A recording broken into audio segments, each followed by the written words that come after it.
जंगल में मौसम सरमा की आमद का वक्त हो चुका था। सभी परिंदे अपने अपने पक्के घर तैयार कर चुके थे ताकि मौसम की शिद्दत से बच सकें। तोता भैया, हमने अच्छा किया कि हम दूसरा जंगल छोड़कर यहाँ आ गए। यहाँ बहुत ज़्यादा अनाज है और मुझे बहुत खुशी है कि हमारे सभी परिंदे बहन भाइयों ने पक्के पक्के घर वक्त पर तैयार कर लिए हैं। अब हमें बारिशों और सर्दियों से कोई मसला नहीं है। हाँ टोनी बहन, तुम बिल्कुल ठीक कह रही हो। मेहनत तो बहुत करनी पड़ी, लेकिन अल्लाह का शुक्र है कि सबके घर वक्त पर तैयार हो गए। परिंदों ने बड़ी मेहनत से ये घर बनाए थे और वो सब सुकून से रह रहे थे। अचानक वहाँ पर एक बड़ी चील कुछ छोटी चीलों के साथ आ पड़ी। सभी परिंदे चील को देखकर इकट्ठे हो गए। सब परिंदे बहुत खौफजदा थे। अपन की बात ज़रा गौर से सुन लो। ये अपन का इलाका है।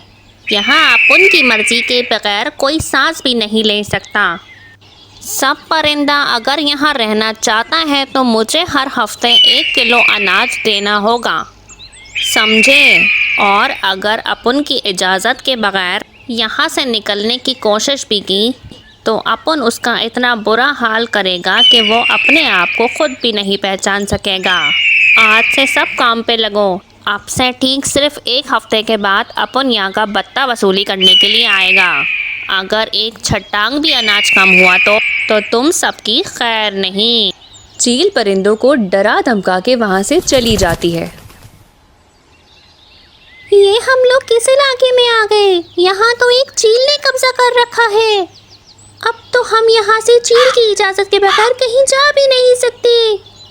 अरे मैं तो यहाँ नहीं रह सकता। मैं तो यहाँ से इतना दूर चला जाऊँगा कि ये चील भी क्या, इसके फरिश्ते भी मुझे ढूंढ नहीं पाएंगे। पागल मत बनो उल्लू भैया, ये चील बहुत ही जालिम और चालाक है। हम सब मिलकर इसका कोई ना कोई हल निकाल लेंगे। ना बाबा, मैं तो यहाँ नहीं रुक सकता। उल्लू किसी की भी बात नहीं मानता और वहाँ से चला जाता है। परिंदे बहुत ही खौफ और परेशानी में रात गुजारते हैं। अगले सुबह चील और उसके साथी उल्लू की लाश लिए वहाँ पहुँच जाते हैं। लाश देखकर परिंदों के पसीने छूट जाते हैं। अपन ने तुमको समझाया था ना कि मेरी इजाज़त के बगैर कि कोई यहाँ से हिलेगा नहीं। शायद इस उल्लू के बच्चे को मेरी बात समझ नहीं आई थी, इसीलिए अपन ने इसको मार डाला। अगर तुम में से किसी को भी बात समझ नहीं आई तो उसका भी यही असर होने वाला है। ये बात सब अपने अपनी भीजे में अच्छी तरह घुसा लो। ये सब देखकर परिंदों के दिल में बहुत ज़्यादा खौफ बैठ जाता है और कोई भी परिंदा चील की इजाज़त के बगैर वहाँ से निकलने का सोचता भी नहीं। यूं ही दिन गुजरते जाते हैं और परिंदे हर हफ्ते 1 किलो अनाज चील को दिया करते हैं। लेकिन परिंदों के लिए 1 किलो अनाज इकट्ठा करना बहुत मुश्किल काम होता है। वो दिन रात सिर्फ अनाज तलाश करने में लगे रहते हैं। परिंदे बहुत मुश्किल से सिर्फ 1 वक्त का खाना खा पाते हैं, लेकिन चील के लिए 1 किलो अनाज का बंदोबस्त हर हाल में करते हैं। इसी तरह कई महीने गुजर जाते हैं। चील हर हफ्ते अनाज लेने आती है और परिंदों को डरा धमका के जाती है। अब परिंदों की ज़िंदगी बहुत मुश्किल हो चुकी थी। उन सब की आज़ादी अब उनसे छीन ली गई थी।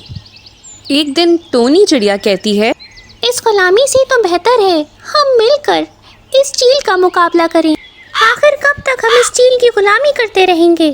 हमें भी आज़ादी से ज़िंदगी गुजारने का हक है। ऐसी ज़िंदगी गुजारने से बेहतर है कि हम इस चील के हाथों ही मारे जाएं। हम तो सुकून से 2 वक्त का खाना भी नहीं खा सकते।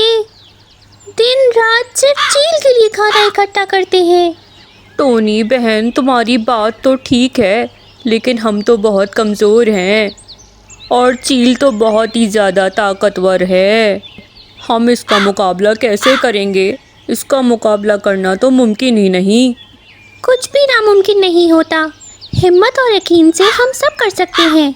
हम सब मिलकर अगर इनका मुकाबला करें तो यकीनन जीत सिर्फ हमारी होगी। टोनी की बातों से सब परिंदों को बहुत ही हिम्मत और हौसला मिलता है। वो सब मिलकर चील को पकड़ने के लिए एक जाल तैयार करते हैं और इस जाल को दरख्त के बीच में कुछ इस तरह लगाते हैं कि वो सीधा चील के ऊपर गिरे। इधर जब चील मामूल के मुताबिक अनाज लेने के लिए आती है, एक परिंदा रस्सी खींच के चील और उसके साथियों पे जाल फेंक देता है और वो उसमें बुरी तरह फंस जाते हैं। टोनी की बच्ची बाहर निकाल अपन को, अपन छोड़ेगा नहीं तुझको। चील की बच्ची अब तो बाहर निकलेगी तो ना, अब तो तेरी मौत इस जाल के अंदर ही होगी। सब परिंदे मिलकर उस जाल को गहरे कुएं में फेंक आते हैं। चील और उसके साथियों की वहीं पड़े पड़े मौत हो जाती है। इसके बाद परिंदे हंसी खुशी अपनी जिंदगी आज़ादी के साथ बसर करते हैं।